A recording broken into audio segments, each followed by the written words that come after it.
고린도전서 10장 23절로 33절까지 말씀 가운데 31절부터 33절까지를 한 절씩 교독하겠습니다. 제가 먼저 31절 말씀 봉독합니다. 그런즉 너희가 먹든지 마시든지 무엇을 하든지 다 하나님의 영광을 위하여 하라. 유대인에게나 헬라인에게나 하나님의 교회에나 거치는 자가 되지 말고. 함께 읽습니다. 나와 같이 모든 일에 모든 사람을 기쁘게 하여 자신의 유익을 구하지 아니하고 많은 사람의 유익을 구하여 그들로 구원을 받게 하라. 아멘.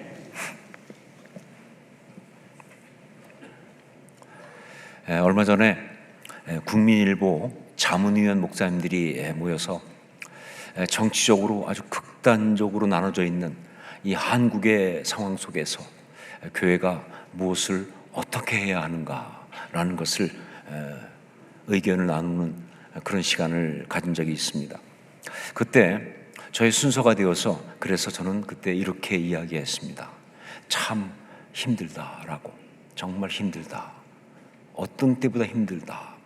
교회 안에 그리스도의 한 몸, 그 몸의 지체라고 하면서도 서로 다른 정치적인 입장을 가진 성도들이 존재하는데, 물론 그거는 당연히 그럴 수밖에 없죠. 이전에도 그랬고요.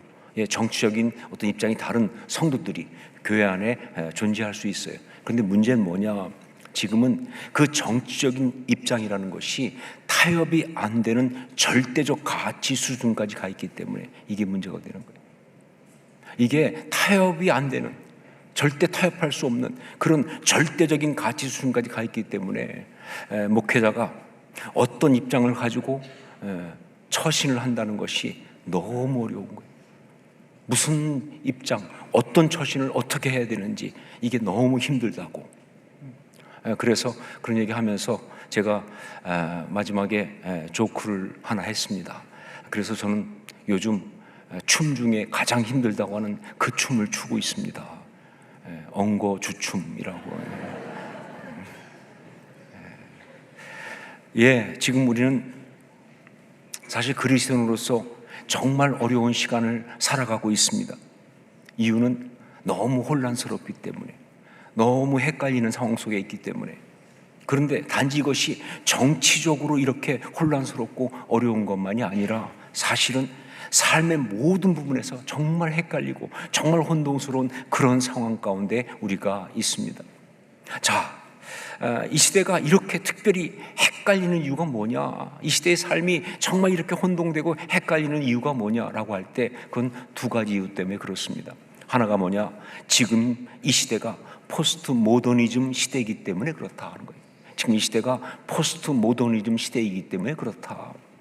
나름대로의 어떤 합의된 가치, 기준이 존재하던 모더니즘 시대가 지나고 이제는 다양성과 그리고 개인주의가 강조되는 바로 그런 시대이기 때문에, 그래서 그러다 보니까 이 시대의 어떤 그런 그 경전은, 어떤 분이 그런 조크를 했더라고요. 이 시대의 성경은, 이 시대의 경전은 마태복음도 아니고 마가복음도 아니고 누가복음도 아니고 내가 복음이다 라는 거예요. 근데 이게 그냥 조크가 아니라 사실이죠. 왜? 수많은 사람들이 자기가 말하는 게 진리라고 하니까, 자기 생각이 옳다고 하니까, 그런 어떤 각자의 소견에 옳은 그런 대로 막 살아가는 그런 시대가 된 것이다, 그런 이야기죠. 자, 그리고 또 한 가지, 이 시대가 이렇게 헷갈린 이유는 과학의 발달로 정보가 무분별하게 과잉되어 있기 때문에 그렇습니다. 과학의 발달로 정보가 그냥 무분별할 정도로 넘치게 과잉되어 전달되기 때문에 그래서 그렇다. 특히 유튜브라든가 이 SNS, 이게 발달되면서 이전에 방송국 수준의 정보가 이제는 각 개인을 통해서 마구 뿌려집니다. 자, 그러다 보니까 무엇이 옳은 것인지, 이게 맞는 것인지 이거 제대로 분별하는 게 거의 불가능한 그런 상황에 들어가 있는 거예요. 특히 유튜브 같은 경우는요, 좋아요, 구독, 이게 바로 돈이 되지 않습니까? 그러다 보니까 정말 사람들을 작정하고 낚으려고 준비하거든요. 사람들을 어떻게 하면 낚을까 싶어가지고 그냥 이렇게 하다 보니까 이거 피해 나가기 쉽지 않아요. 저도 뻔히 수도 없이 그런 줄 알면서 또 눌러본다니까요. 얼마나 절묘하게 그렇게 해놨는지 말이죠. 이게 예전에는 그래도 상업적인 것이 그랬어요. 어떤 물건을 팔거나 할 때마다 이거면 30년 고질병이 단번에 낫는다는 둥 이거 하나면 된다는 둥 이렇게 상업적인 것을 많이 했는데, 이게 지금은 상업적인 부분만이 아니라 가치와 신앙의 영역까지 파고 들어왔잖아요. 가치와 신앙, 이거는 정말 그 중요하고 반드시 진리여야 하는데, 그런 부분까지 파고 들어와서 그냥 사람들을 낚으려고 하는 그런 식으로 변질되다 보니까 올바르게 제대로 믿고 사는 것이 정말 어려운 그런 상황에 우리가 빠지게 된 것입니다. 자, 하지만 이렇게 가치가 혼동되고 모든 것이 뒤죽박죽 되어 있는 삶 속에서 그래도 여전히 성도가 성도로서 바르게 살아갈 수 있게 하는 아주 확실한 지침이 있습니다. 아무리 상황이 복잡하고 헷갈린다 할지라도 여전히 변하지 않는 그런 영적인 지침, 영적인 진리가 있다 그 말이에요. 바로 그것이 오늘 말씀에 나오고 있습니다.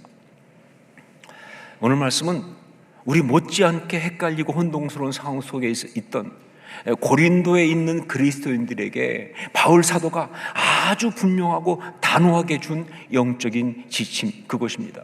우리 31절 말씀을 함께 읽겠습니다. 31절 같이 읽습니다. 그런즉 너희가 먹든지 마시든지 무엇을 하든지 다 하나님의 영광을 위하여 하라. 그 가운데 있지만 정말 흔들리지 않을 수 있는 중요한 영적인 지침, 그게 뭐예요?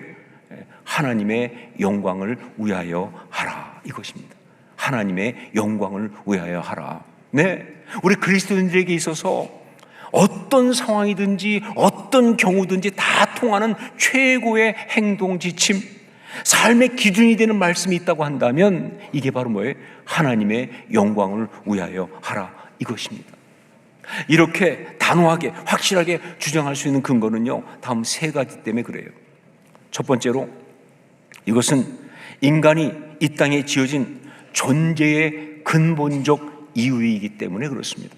이거는 인간이 이 땅에 지어진 그 존재의 근본적인 이유이기 때문에 그런 것이다. 웨스트민스터 소요리 문답이라는 것이 있습니다. 언뜻 들을 때는 요리 문답이라는 게 나오니까 혹시 요리에 관한 책인가 싶겠지만 아니요, 그런 것이 아니라 굉장히 중요한 책이죠.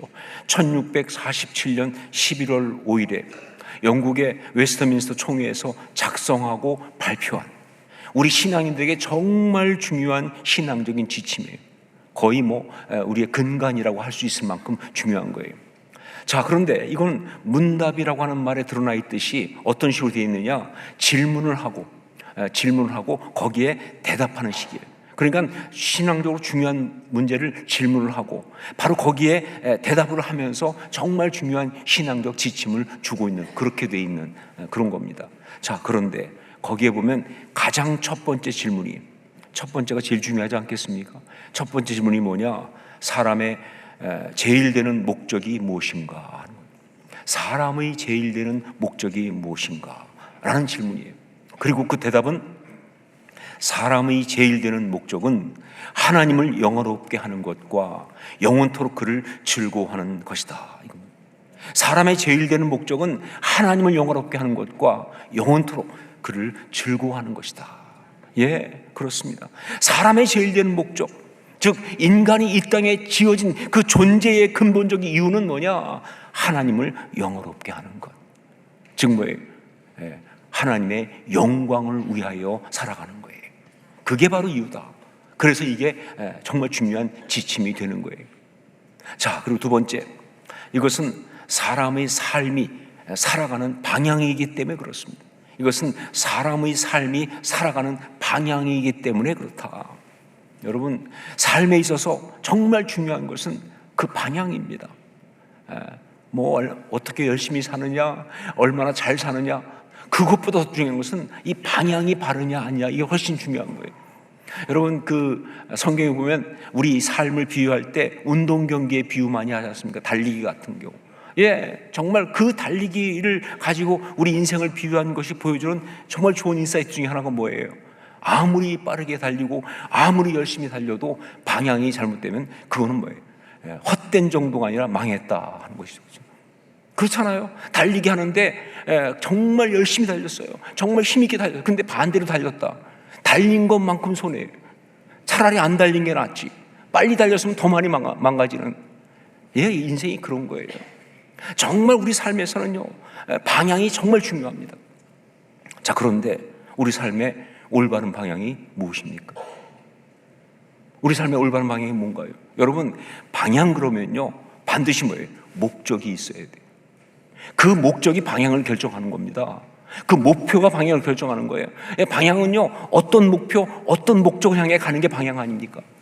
그렇다고 한다면 우리가 지어진 그 존재 이유, 사람의 제일 되는 어떤 목적, 바로 그것이 우리 삶의 방향이죠. 그게 뭐예요? 하나님을 영화롭게 하는 것. 그래서 하나님의 영광을 위하여 하라. 이게 정말 중요한 우리의 구체적인 삶의 방향이 되는 것이죠. 세 번째, 이것은 우리 삶 가운데서 우선순위를 잡는 기준이기 때문에 그렇습니다.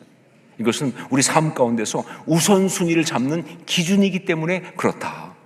삶을 살아가면서 그 삶을 잘 살기 위해서 정말 중요한 것은 우선순위를 잘 정리하는 겁니다. 여러분, 우리가 살아가면서 많은 문제들을 경험하죠. 여러 가지 혼돈과 어려움과 문제와 막막함과 답답함과 정말 막 엉키고 그런 모든 것들 대부분 먼저 하세요. 우선순위가 꼬여서 그러는 거예요. 우선순위가 꼬이니까 이거 어떻게 하면 좋아? 이것도 놓을 수 없고 저것도 놓을 수 없고 이것도 못하고 저것도 못하고. 그렇기 때문에 그 많은 문제들은요, 우선순위만 정리를 쫙 하면 대부분 해소되거나 해결할 수 있는 그런 문제들이 많습니다. 자, 그런데 그 삶의 우선순위를 어떻게 정리하느냐? 우선순위는요, 가장 중요한 우선순위, 그 기준만 딱 잡으면 나머지는 정리가 쫙 됩니다. 우선순위를 잡을 때 중요한 건 가장 중요한 우선순위, 그 기준을 잡는 거예요. 그것만 잡으면 나머지가 정리가 된다. 가장 중요한 우선순위, 그 기준이 뭡니까? 바로 하나님의 영광을 위하여 하라 하는 거예요. 이 기준만 잡으면 그럼 나머지가 다 해결되는 거예요. 그래서 이것이 삶의 정말 중요한 영적인 지침이 되는 것이다.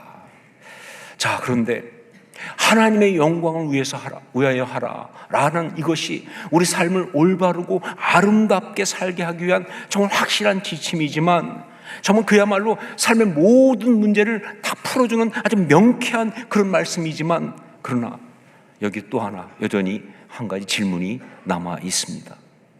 그 뭐냐? 그 하나님의 영광이라는 것이 뭐냐 하는 거예요.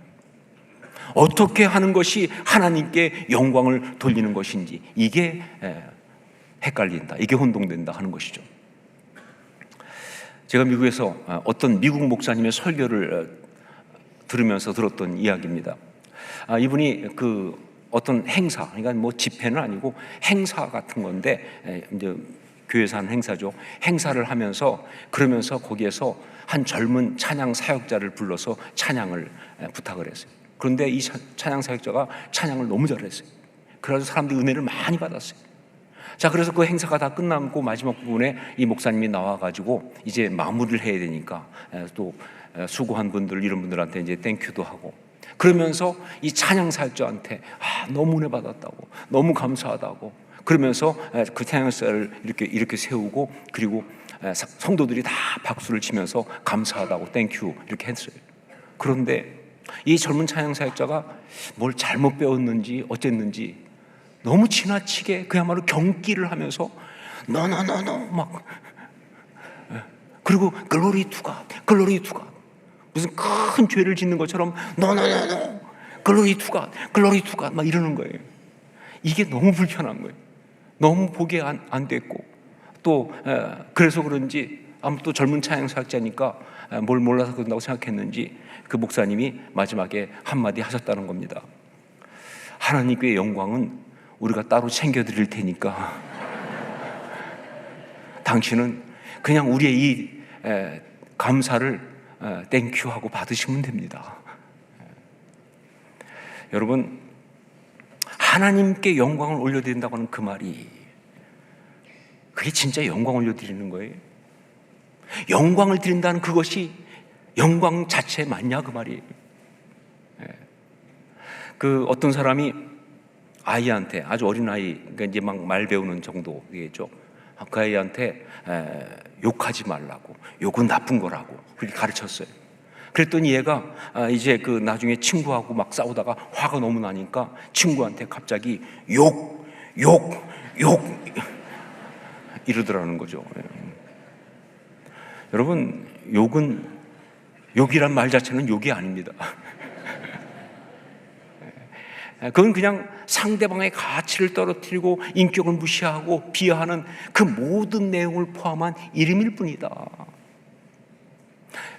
마찬가지로 영광이라는 그 단어 자체가 영광이 아니에요. 영광이라는 그 단어 자체가 영광을 나타내는 것이 아니다. 그러므로 혹시 누군가, 우리도 많이 그렇게 하지만 말로 뭐 하나님께 영광 올려드립니다, 하나님께만 영광, 이렇게 하는 것은 어쩌면 그 아이가 욕하는 것과 거의 비슷한 우스운 꼴이 아닌가 싶은 것이죠. 여러분, 아니에요. 하나님께 영광을 돌려드리려면, 하나님의 영광을 위하여 무엇인가 하려고 하면 말만 그렇게 하는 것이 아니라 거기에 구체적인 내용이 들어가 있어야 되는 거예요. 영광이란 말이 영광이 아니에요. 거기에 구체적인 내용이 들어가 있어야 한다. 그것이 무엇이냐 하는 거죠. 그것이 무엇이냐. 오늘 말씀에서 보면 그것을 한마디로 이렇게 말했습니다. 하나님을 기쁘시게 하는 것. 그게 하나님께 영광을 드리는 것. 하나님을 기쁘시게 하는 것, 바로 그것이다. 우리 32절, 33절 말씀을 함께 읽겠습니다. 같이 읽습니다. 유대인에게나 헬라인에게나 하나님의 교회나 거치는 자가 되지 말고 나와 같이 모든 일에 모든 사람을 기쁘게 하여 자신의 유익을 구하지 아니하고 많은 사람의 유익을 구하여 그들로 구원을 받게 하라. 여기 말씀에는 모든 사람을 기쁘게 하여라고 나오고 있지만, 사실 이 모든 사람은 그야말로 모든 사람이 아니라 사실은 하나님이 주신 사람들을 말합니다. 하나님이 지은 사람들, 하나님이 주신 사람들. 제가 잘 쓰는 표현대로 한다면 하나님이 사랑하라고 주신 사람들이. 자, 그러니까 여기 모든 사람을 기쁘게 하여, 그래서 그들로 하여금 구원을 받게 하라 하는 이야기는 한마디로 말하면 뭐예요? 하나님을 기쁘시게 하라, 그런 이야기. 네, 하나님께 영광을 올려드린다고 하는 것은요, 하나님을 기쁘시게 하는 거예요. 그게 하나님께 영광을 올려드리는 것입니다. 자, 그렇다면 무엇이 하나님을 기쁘시게 하는 것인가? 어떻게 하는 것이 하나님을 기쁘시게 하는 것인가? 굉장히 많겠죠. 한두 마디로 정리가 안 될 정도로, 우리가 살아가면서 삶 가운데 하나님을 기쁘시게 하는 거 굉장히 많습니다. 그런데 놀랍게도 오늘 말씀 보니까, 오늘 말씀에서 바울 사도는 그 많은 것 가운데 딱 한 가지만을 강조하고 있어요. 이게 무슨 얘기냐? 이것만 맞다가 아니죠. 그게 아니라 지금 너희한테 가장 중요한 건 이거다, 이런 뜻이죠. 고린도전서에 보면 그런 게 많이 나옵니다. 믿음과 소망과 사랑, 이 세 가지는 항상 있을 것인데 그 중에 제일은 사랑이라. 사랑이 제일 뛰어나다는 게 아니라 이 중에 지금 너희한테 가장 중요한 것, 메이저나, 그건 바로 사랑하는 거야 라는 이야기거든요. 이런 표현이죠. 그러니까 하나님 기쁘시게 하는 건 많은 줄 알아요. 하지만 지금 고린도 교인들한테 하나님을 기쁘시게 하는 가장 중요한 한 가지를 얘기한다면 바로 이것이다, 이런 이야기를 하고 있는 거예요. 그렇다면 오늘 우리가 이 고린도전서 말씀을 가지고 말씀 묵상하고 있잖아요. 이거 성령께서 주신 것이잖아요. 그렇다면 이건 바로 지금 우리에게 주시는 말씀이기도 하다 하는 것이죠. 우리가 지금 어떻게 하나님을 기쁘시게 할까요? 오늘 성경을 통해서 성령께서 말씀하십니다. 이거라고. 이 한 가지만을 강조한다고. 그것이 뭔가? 23절, 24절 말씀을 함께 읽겠습니다. 23절, 24절 말씀 같이 읽습니다. 모든 것이 가하나 모든 것이 유익한 것은 아니요 모든 것이 가하나 모든 것이 덕을 세우는 것은 아니니 누구든지 자기의 유익을 구하지 말고 남의 유익을 구하라. 바로 덕을 세우는 것, 이것입니다. 바울 사도가 지금 여러 가지 이야기를 다양한 표현을 하고 있지만, 그러나 이 말씀을 한마디로 하면 덕을 세우는 것, 그것이거든요. 이 덕을 세우는 것, 이것이 바로 하나님을 기쁘시게 하는 것이다 하는 거예요. 자, 그런데 그러면 덕을 세운다는 게 무엇일까? 여러분, 바울 사도가 여기 사용하고 있는 이 덕을 세운다는 이 말은 우리가 보통 알고 있는 덕이라고 하는 말과는 좀 다른 단어를 쓰고 있어요. 우리가 덕이란 말 잘 알잖아요. 예. 특별히 그 헬라 철학에서 덕은요, 그야말로 굉장히 유명한 말입니다. 아리스토텔레스 철학의 핵심이 덕이에요. 예.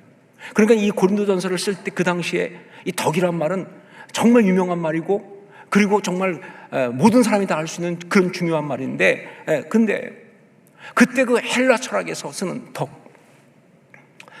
그 덕은 이게 헬라어로 하면 아레테라는 말입니다. 아레테란 말은 무슨 뜻이냐?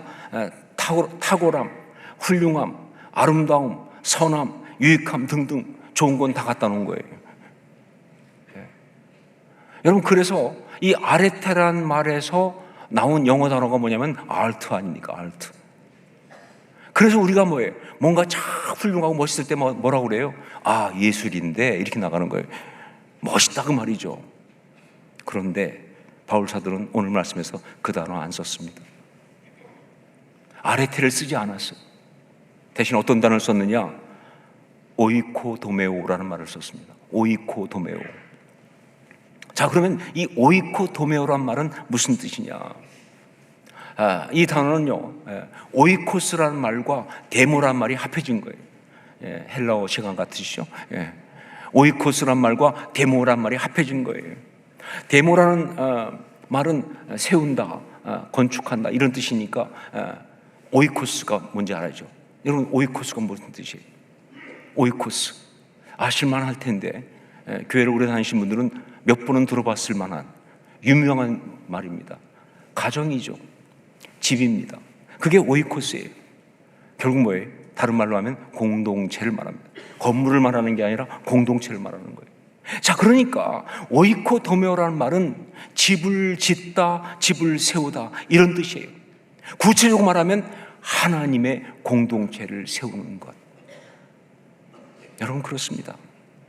다른 어떤 것보다 우리 하나님이 기뻐하시는 것은, 어떤 것보다 우리 하나님을 기쁘시게 하는 것은 바로 덕을 세우는 것. 오이코도메오, 공동체를 세우는 것, 바로 그것이다. 공동체 세우는 것. 자, 그래서 오늘 말씀에 보면 바울 사도가 25절부터 30절까지 그 당시 고린도 교회 가운데 가장 논란이 되고 정말 성도들을 헷갈리게 하는 그런 것이 바로 우상의 제물을 먹는 거였어요. 한번 말씀드렸죠? 시장에서 막 제물을 갖다 파니까 이걸 먹어도 되는지 안 먹어도 되는지, 이것 때문에 교회 안에서 굉장히 서로 이게 옳다 저게 옳다 이래가면서 시끄러웠다고요. 자, 그 문제를 얘기하고 있는데, 그런데 바울이 거기서 어떻게 말하고 있느냐? 시장에서 파는 물건은 묻지 말고 먹으라는 거예요. 양심을 위하여. 이때 양심을 위하여라고 하는 것은 바로 믿음이 연약한 자들의 신앙을 말하는 겁니다. 믿음이 연약한 자들의 신앙을 위해서 다 볼 때마다 이거 혹시 출처가 어디입니까? 원산지가 어디입니까? 이 우상제물 아닌가요? 막 이래가면서, 그러면 믿음이 연약한 자들도 아무것도 못 사 먹잖아요. 그러니까 그냥 괜찮으니까, 하나님이 온 땅 다 지으셨으니까 그냥 먹으라는 거예요. 불신자의 집에 갔을 때도 불신자가 음식을 딱 내놓으면 그걸 보고서 이게 혹시 우상제물 아닙니까? 이게 어디서 갖고 왔습니까? 따지지 말고 그냥 먹으라는 거예요. 그것도 무엇을 위해서? 양심을 위하여. 역시 양심 뭐예요? 연약한 믿음을 가진 사람이 그것 때문에 시험 들지 않도록. 자, 그런데 갑자기 그 중에 어떤 사람이 이거 우상의 제물이었는데요 라고 얘기해주면 그때 먹지 말라는 거예요. 왜? 그걸 그래도 먹으면 믿음이 연약한 사람이 또 시험 들 거 아니에요. 이건 무슨 얘기하고 있는지 아시겠죠? 무엇이 옳으냐, 어떤 것이 바른 것이냐를 좀 말하고 있지 않아요.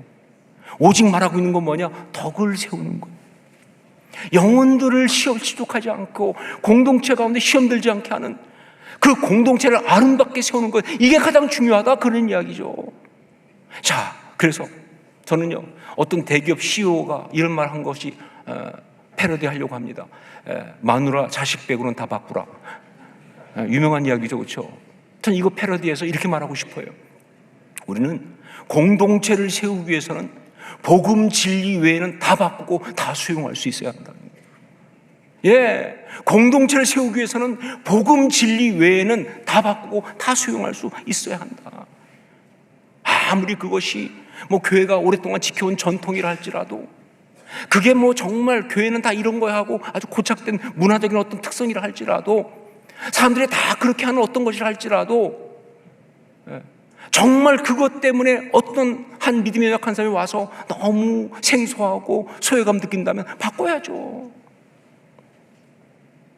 여러분, 보통 교회에서 어떤 복음지리 말고 사람들이 막 주장하는 것들을 보면요, 대부분 뭐냐면요, 자기한테 편리한 거예요.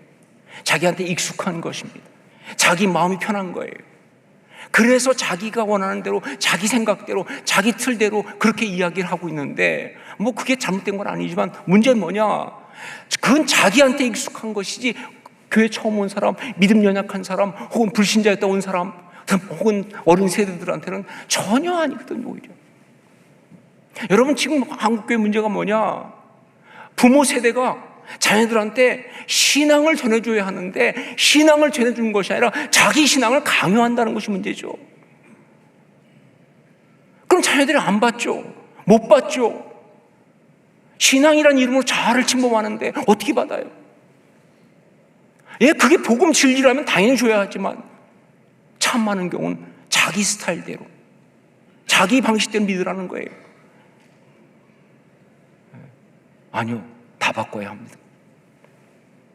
결국 뭐예요? 내가 불편하더라도, 내가 힘들더라도, 내가 정말 이것 때문에 정말 내 마음이 아주 괜히 불편하고 힘들고 어렵더라도 다른 영혼들을 위해서, 그 어린 영혼들을 위해서 필요하면 다 바꾸고 그 감수해야죠. 저는 이런 면에서 우리 교회, 저희 교회 우리 교육부 믿음소의 교사들을 보면서 정말 은혜를 받습니다. 저희 교회 그 믿음소 거기 교사들 보면요, 아무래도 교회가 좀 역사가 있어서 그런지 연식이 좀 된 분들이 많아요. 결코 젊지 않습니다. 그런데 교사를 하면서 그러면서 절대 그 나이에 하지 않을 일들을 한다고 말이에요. 예, 아이들과 맞추기 위해서 같이 율동하고 막 같이 뛰니까, 예, 그때 보면요, 진짜 관절에서 불편한 소리가 많이 나와. 심지어 약 먹고 하는 사람도 있어요. 내가 이게 뭐 하는 짓인가 싶을 때도 있어요. 그런데 하죠. 왜? 아이들을 품기 위해서, 그들에게 다가가기 위해서. 여러분, 그때 우리 하나님이 얼마나 기뻐하시겠습니까? 우리 하나님이 얼마나 영광을 받으시겠습니까? 그게 하나님을 영화롭게 하는 거죠. 그게 하나님을 기쁘시게 하는 거죠. 예, 뿐만 아니라 정말 삶 가운데서 어렵고 힘든 어떤 상황 속에서, 정말 여러 가지 힘들고 어렵지만 사실 내가 내가 이런 대접 받을 사람이 아니야, 갈 데가 없는 게 아니야 싶은 생각이 들지만, 그러나 공동체를 위해서, 연약한 자들이 시험 들지 않게 하기 위해서, 그래서 거기서 정말 억울하고 그런 걸 모든 걸 참으면서 버티고 있는 사람들, 하나님이 얼마나 기뻐하시겠습니까? 아니, 저는 하나님 그때 기뻐하신다는 표현보다 하나님이 감동하신다고 그렇게 생각해요. 우리 하나님 감동하세요. 이것이 하나님을 기쁘시게 하는 거예요. 이것이 하나님께 영광을 올려드리는 것이다. 여러분, 어떤 시대보다 혼동되고 어려운 상황 속에서 이 신앙의 길을 걸어가고 있는 사랑하는 여러분, 우리가 이 신앙의 길을 올바르고 아름답게 잘 걸어가기 위해서는 우리는 오직 한 가지만 생각하면 됩니다. 그게 뭐예요? 모든 것을 하나님의 영광을 위하여 하라. 추상적인 얘기 아닙니다. 구체적으로 삶 가운데 다 적용될 거예요. 네, 정말 삶의 가장 구체적인 부분까지도 다 적용되는 이 방향이니까 모든 것을 하나님의 영광을 위하여 하라. 그래서 참고, 그래서 견디고, 그래서 포기하고, 그래서 움켜쥐기도 하지만 그래서 놓기도 하고, 모든 것을 하나님의 영광을 위하여 하라. 다른 어떤 것보다 공동체를 세우는 걸 통해서 하나님을 기쁘시게 함으로 하나님께 영광을 올려드리는 아름다운 주의 사람들이 다 될 수 있기를 주의 이름으로 축원합니다. 저도 그렇게 살겠습니다. 기도하겠습니다.